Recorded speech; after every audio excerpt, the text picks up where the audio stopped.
Raise your glasses! Shout it loud, friends! To us! To the Carnival! And to our very own laureate! A name that echoes through the world, destined to roam the skies before shaking the earth!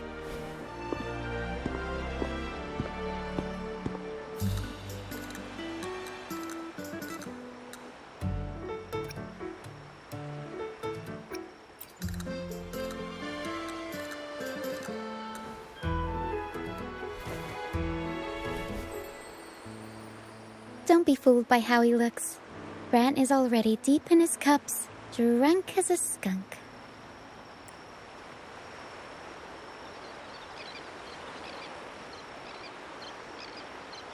Oh, let him enjoy himself. The taste of victory is still fresh, and after such a battle, we should celebrate to the fullest. Drink your fill, everyone. This round's on me. Yay!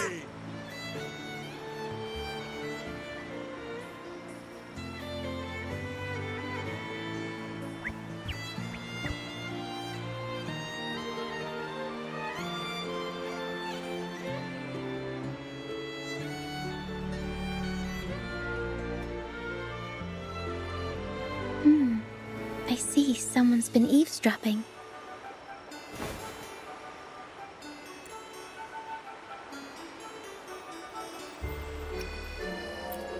A devout acolyte wouldn't enter such a place without a good reason.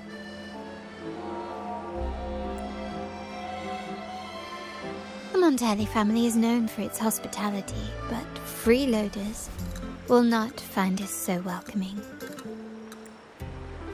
Friends, let's keep the mood lively.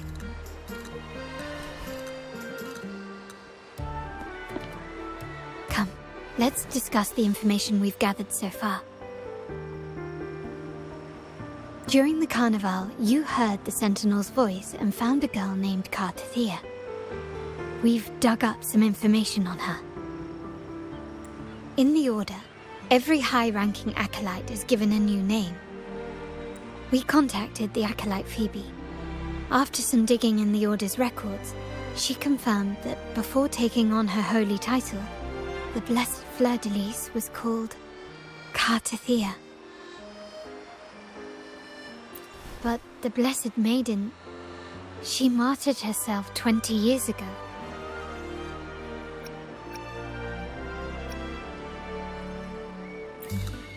The family will uncover the truth. The only remaining clue is the inverted tower you mentioned hearing about from the Sentinel. But even that feels elusive. Judging by your expression, you must have discovered something new, right?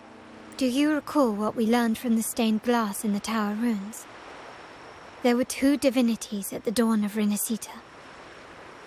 If one refers to the Sentinel, then the other, who could stand alongside them, might be the Threnodian. The two are undoubtedly linked, so uncovering one could lead us to the other. Remember Gilberto from the Phasalia family? It took a lot to get him to talk, but we finally got some information from him. As he tells it, the Phasalia family's long-revered deity is none other than Leviathan, the Threnodian from the sea's depths. It's hard to believe, I know. But recent events have only reinforced what we discovered from the stained glass.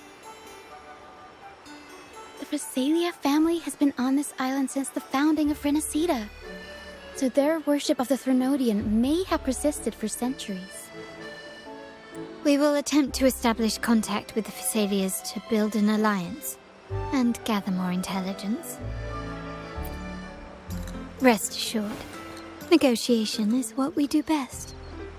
If necessary, we'll present them with an offer they can't refuse.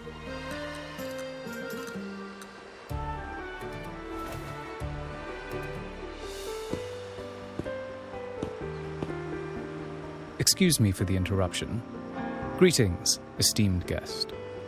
The Primus wishes to invite you for a conversation at the Cathedral of Mercury. Would you be so inclined? How curious. Since when has the Primus become so interested in social calls? It could very well be a trap. I'm merely conveying the Primus's invitation. The choice is yours.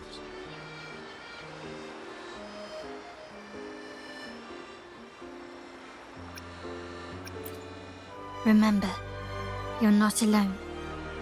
If anything happens, just let us know. Very well. Please follow me to the Cathedral of Mercury.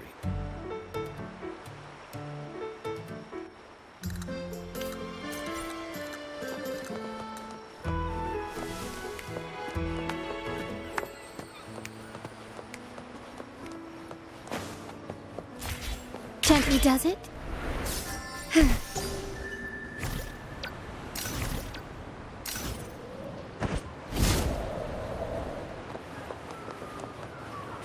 Lighter than a dove.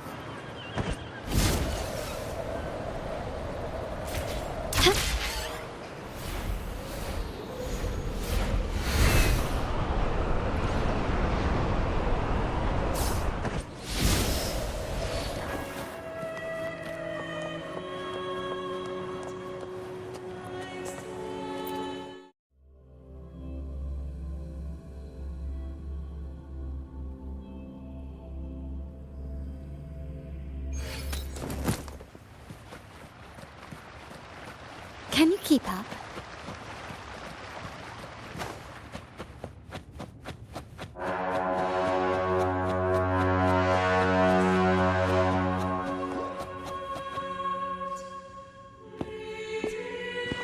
Never before have I seen a day so steeped in both shadow and light.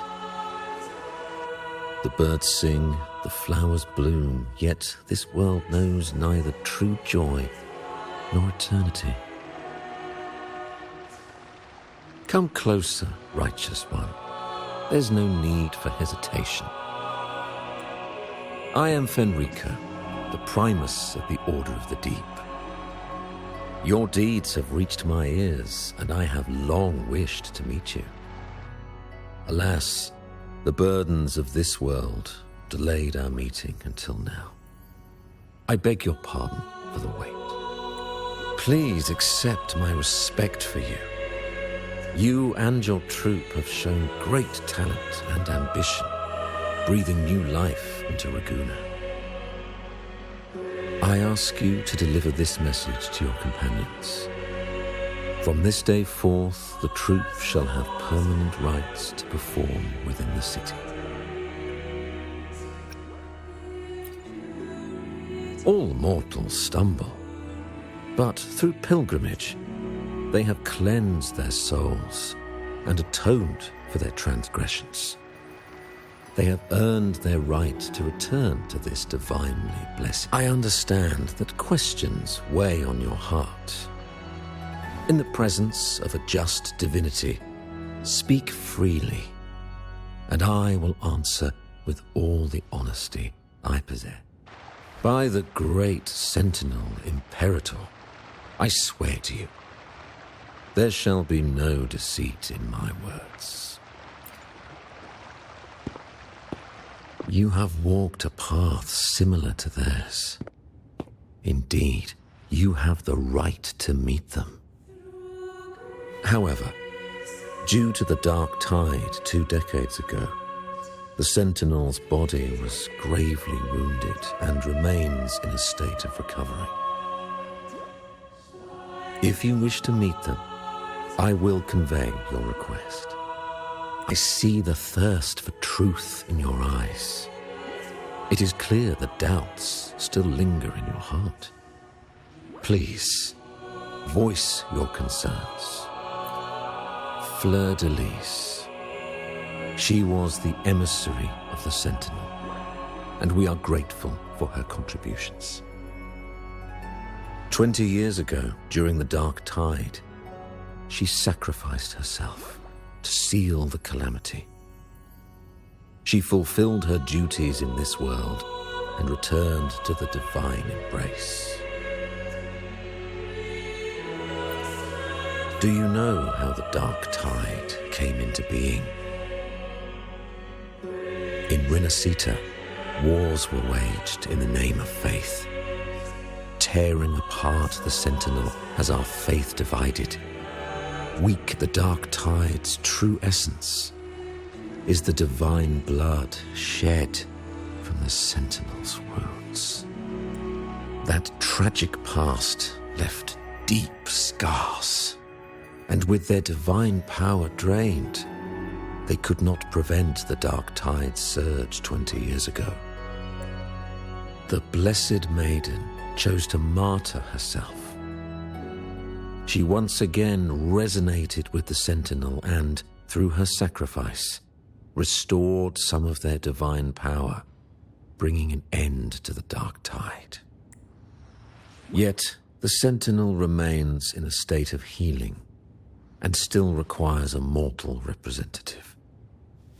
Following the Blessed Maiden's departure, I was granted new authority to cleanse the aftermath of the Dark Tide.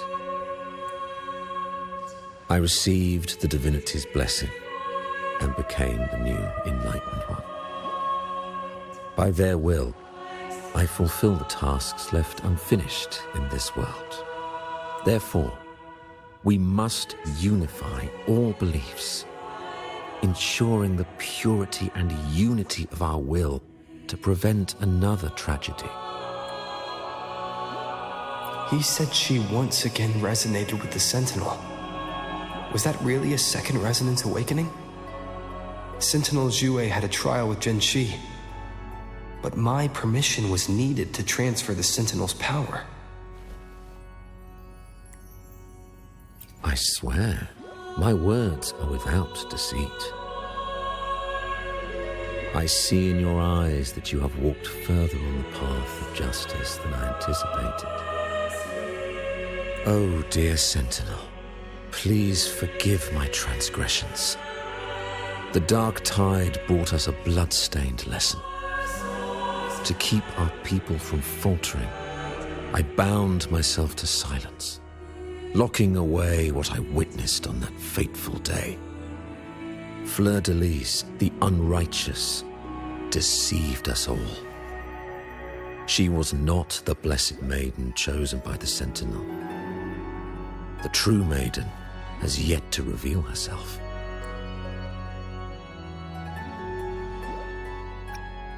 You must know that a being capable of rivaling our divinity exists in this world. Humanity's eternal adversary, the evil of all civilizations, the Threnodian. As the Sentinel has their resonator, so does the Threnodian. Fleur-de-Lis was shaped, both body and spirit, by our ancient enemy. Her actions were intended to plunge this city into fear and chaos. This is the truth I witnessed. Fleur-de-Lis was the Threnodian's resonator.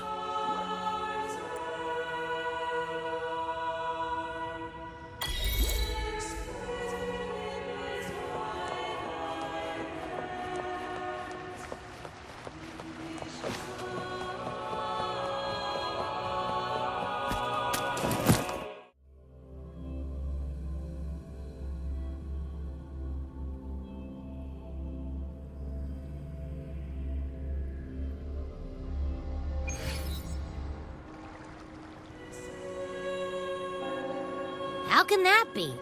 That Blessed Maiden, could she really be the Threnodian's resonator? What if the Primus's words were a bunch of baloney?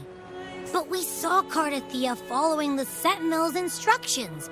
They would have mixed up their own resonator, right? Now my head hurts. Who was she really with?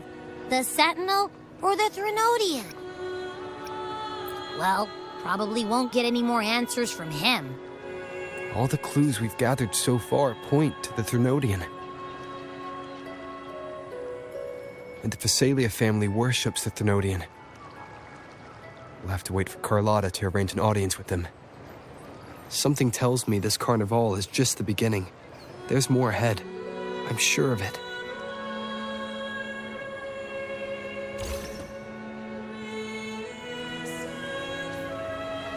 Frolova, you do have a knack for indulging in pointless little chores.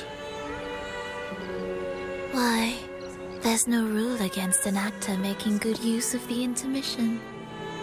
Besides, I haven't disrupted your arrangement, have I?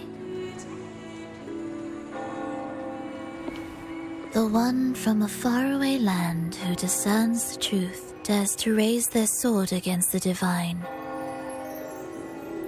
In response, the slumbering gods break free from their shackles, revealing their true forms. The possibility of the second resonance awakening is now a certainty, so we just need to see if that special resonator truly exists.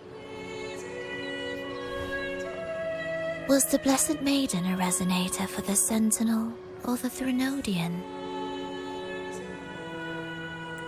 Or both? If so, a resonator capable of wielding both powers. I am eager to see how this story ends. Cristoforo, if you don't want to spoil the next act, I might have to give your carefully crafted plot a little nudge.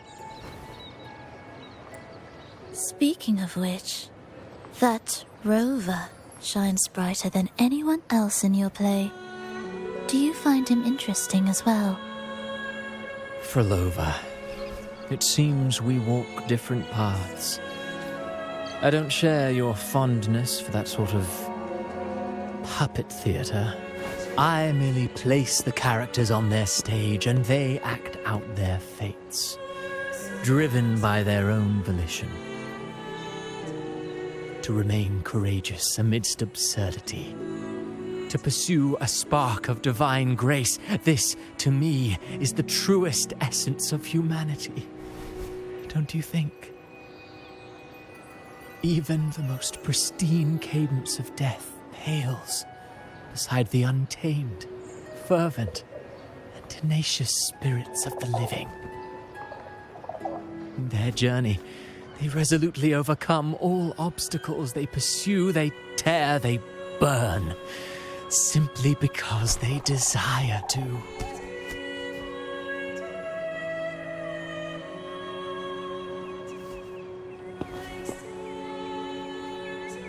I think you should leave your secluded mansion. Take a walk and listen to the voices scattered across the world.